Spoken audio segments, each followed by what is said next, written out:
The sterile beep of the heart monitor pierced the air like a knife, each pulse a fragile thread holding my world together.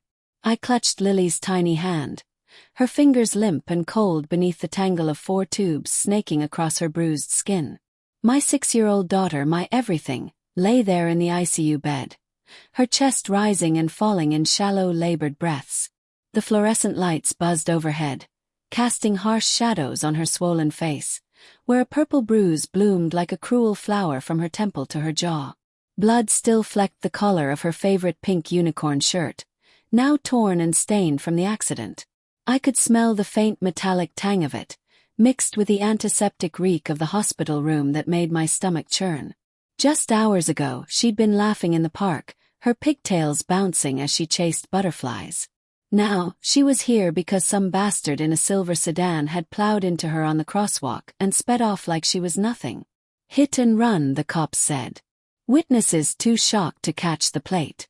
My knees buckled at the thought, and I sank into the chair beside her bed, tears blurring the edges of my vision.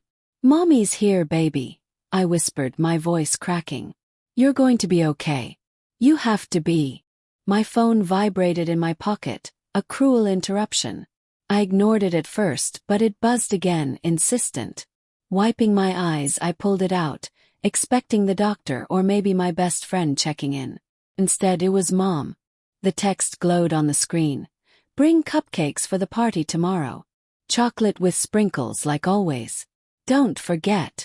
I stared at it, the words blurring through fresh tears. Party? What party? Then it hit me, my brother Jason's birthday bash at her house. The one she'd been planning for weeks, gushing about decorations and guest lists while I'd nodded along, distracted by work and Lily's school stuff. But now, with Lily fighting for her life, fury ignited in my chest, hot and immediate, like gasoline on a spark. How could she? Didn't she know? I'd called her from the ambulance, sobbing, telling her about the accident. "Lily's hurt bad, Mom. We're at Mercy General." Her response had been a curt, "Oh dear, keep me posted." And now this. Cupcakes. My fingers trembled as I typed back. "Lily's in the ICU. She might not wake up. And you're worried about cupcakes." The 3 dots appeared, then vanished. Peered again. Finally. "I know, honey. But life goes on. Jason's turning 40. Family needs to stick together." Stick together. The words twisted in my gut like a blade. I hurled the phone across the room, where it clattered against the wall. A nurse poked her head in, concern etched on her face. "Everything okay, ma'am?" Well, nothing was okay. My daughter was broken, and my own mother treated it like a minor inconvenience. Heartbreak crashed over me, wave after wave, mingling with a resentment I'd buried for years. Mom had always favored Jason, the golden boy, the successful lawyer who could do no wrong. Me, the single mom scraping by as a graphic designer, the one who got pregnant too young and ruined her potential. But this was a new low. Humiliation burned in my veins, as if her text stripped me bare, exposing how little I mattered in her eyes. I paced the room, the linoleum squeaking under my sneakers. Memories flooded in. Mom babysitting Lily last month, complaining about how hyper she was. Jason dropping by unannounced, reeking of bourbon, but Mom laughing it off as boys being boys. Doubt crept in, had I been blind? Lily had mentioned Grandma letting Uncle Jason drive her to the park sometimes. Well, it couldn't be. The doctor entered then, his white coat crisp, face grave. "Ms. Harper. Lily's stable for now, but the head trauma. We'll know more after the MRI. She's a fighter, though." I nodded numbly, guilt gnawing at me. If I'd picked her up from school myself instead of letting Mom handle it. But work had run late. Always work. I sat back down, stroking Lily's hair, whispering promises I wasn't sure I could keep. Obsession took root then, a dark seed in my mind. I needed answers. About the accident. About why Mom was so detached. That night, as rain lashed the hospital windows, I scrolled through my phone, retrieved from the floor, screen cracked like my composure. Police report pending. Witnesses described a silver BMW partial plate. Jess, something. Jason drove a silver BMW. My heart stopped. Oh, coincidence. But the park was near Mom's house. She'd been watching Lily that afternoon. Denial hit hard. Jason loved Lily. He spoiled her with toys. But he also drank. Blood. I'd seen the empties in his car, heard Mom cover for his rough patches. Fantasies flickered. Me confronting him, his face crumpling in guilt. Or worse, me behind the wheel running him down. I shook it off, horrified. What kind of mother thinks that? Morning brought no relief. Lily stirred briefly, mumbling "Mommy," her voice a weak rasp that shattered me anew. I held her, sobbing quietly. Then another text from Mom. "Parties at 2. Hope you can make it." Jason's excited. Rage boiled over. Called her. "How can you even think about a party right now?" Her voice was calm, almost cheerful. "Emily, sweetie, accidents happen. Lily's tough. Come celebrate with us. It'll take your mind off things." Take my mind off, Mom, she could have died. And you? You were supposed to be watching her. I was. She ran into the street chasing a ball. Kids do that. But the driver? Probably some idiot. Now about those cupcakes. I hung up, breath ragged. Something in her tone. Too rehearsed, too evasive. Suspicion coiled in my chest. I needed proof. Leaving Lily with a nurse felt like abandonment, but I drove to Mom's house, the wipers slapping against the windshield in rhythm with my pounding heart. The neighborhood smelled of wet earth and impending storm. Her Victorian home loomed, lights warm inside, mocking my turmoil. I let myself in with the spare key. "Mom!" "In the kitchen," she called. She was frosting cupcakes, humming. Pink and blue sprinkles everywhere. "Oh, Emily! You came early. Help me with these." I stared at her, the woman who'd raised me, now a stranger. "Where's Jason?" "Upstairs, napping off a headache." She winked. "You know how he gets. Headache. Code for hangover." "Mom, tell me the truth. What happened yesterday?" She froze, spoon midair. "I told you." Lily ran out. The car. Silver BMW. Like Jason's. Her eyes widened just a fraction. Lots of cars like that. But the lie hung there, thick as the sugary air. I pushed past her up the stairs. Jason's room, door ajar. He was sprawled on the bed, snoring. His keys on the dresser. I snatched them, heart thundering. Outside, his BMW in the garage. Front bumper, dented, a smear of what looked like blood. Or paint. No blood. And a scrap of pink fabric caught in the grill. Unicorn print. Betrayal slammed into me like the car had hit Lily. My own brother. My mother covering for him. I stumbled back inside. Mom waited in the kitchen, face pale. "Emily, wait. You knew."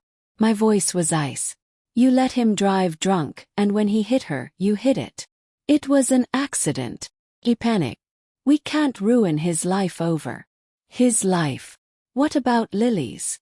She reached for me. Family protects family. Not anymore. Resentment turned to cold resolve.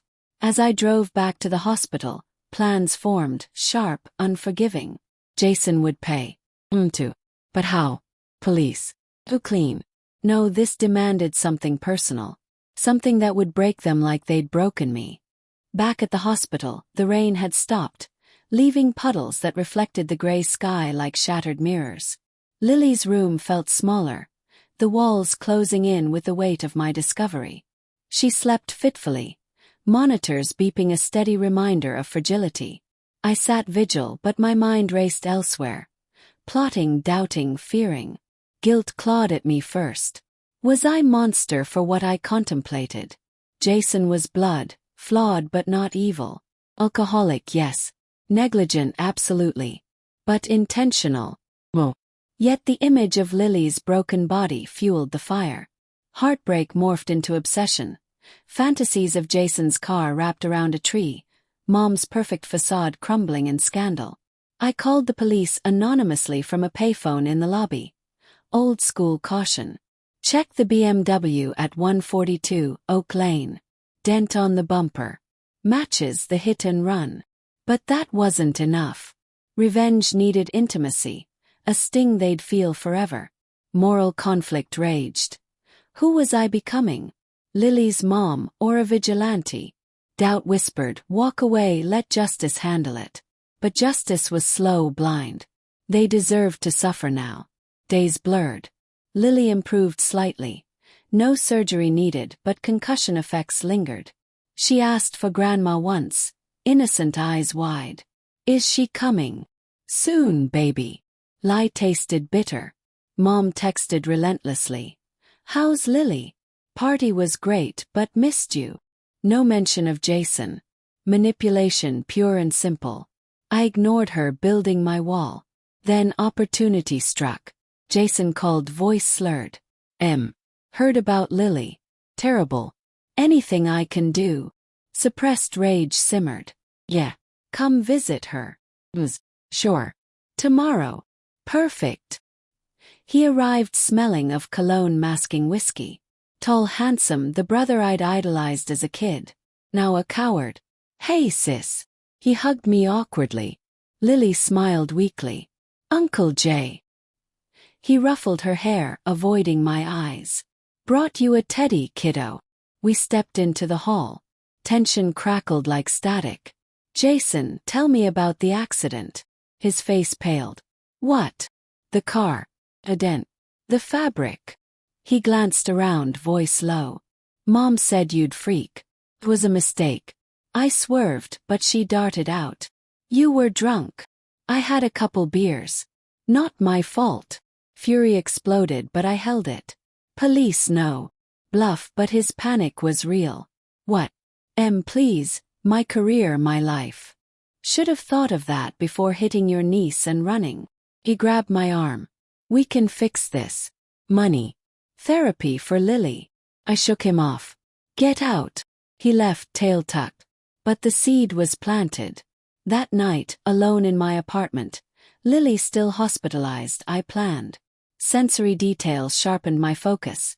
The click of my laptop keys, the hum of the fridge, the bitter coffee cooling in my mug. I hacked his email. Easy, he'd used the same password since high school. Messages to Mom. Hit something. Think it was Lily. What do I do? Her reply. Come home. We'll handle it. Delete this. Proof. But exposure felt hollow. I needed them to betray each other. Subtle hints first. I texted Mom from a burner app, posing as Jason. Can't take the guilt. Turning myself in. Her response. No. Think of your future. Emily's dramatic. It'll blow over. Then to Jason as Mom. Emily knows everything. She's going to the cops. We need to stop her. Panic ensued.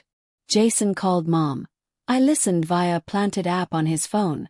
Tech skills from work paid off. What do we do? She's unhinged. Mom's voice trembled. Calm down. Baby. Talk to her. Reason. But doubt crept into their words, accusations flying. This is your fault for drinking. You let her play near the street. Slow burn ignited. I watched from shadows, resentment fueling every step. Climax built at the family reconciliation dinner Mom insisted on, post Lily's discharge. Home now, Lily napped upstairs, bandaged but healing. The dining room smelled of roast beef, candles flickering like false warmth. They arrived together, faces strained. Emily, we need to talk, Mom said, setting down a bakery box. Cupcakes, of course. Irony twisted my gut. About what? Hiding a crime. Jason shifted. Look, I'm sorry. But ratting me out. That's low. Low. My voice rose, layered with heartbreak. You nearly killed my daughter. Mom intervened. We're family. Forgive and forget. No. Cold resolve settled. I pulled out my phone, playing the recording of their emails and calls. Their faces drained of color. You bugged us. Jason gasped. Betrayal hurts, doesn't it? Mom wept. Emily, please. But the twist came then. As police sirens wailed outside, my real call timed perfectly. Jason lunged, desperate. "You bitch!" He shoved me. I fell, head cracking the table. Pain bloomed, but satisfaction too. Self-defense claim. No need. Cops burst in, cuffs ready. In the chaos, Mom confessed everything, throwing Jason under the bus to save herself. It was all him. I just helped after. Jason's eyes met mine, hatred mirroring my own. "You'll regret this." But as they were led away, poetic justice washed over me. Lily safe, betrayers exposed. Yet guilt lingered. Had revenge healed or scarred? Months later, at Lily's 7th birthday, no cupcakes from Grandma, I wondered. The obsession faded, leaving hollow resolve. Family shattered, but mine intact. Was it worth it? The question haunted, a final twist. Revenge's true victim was me.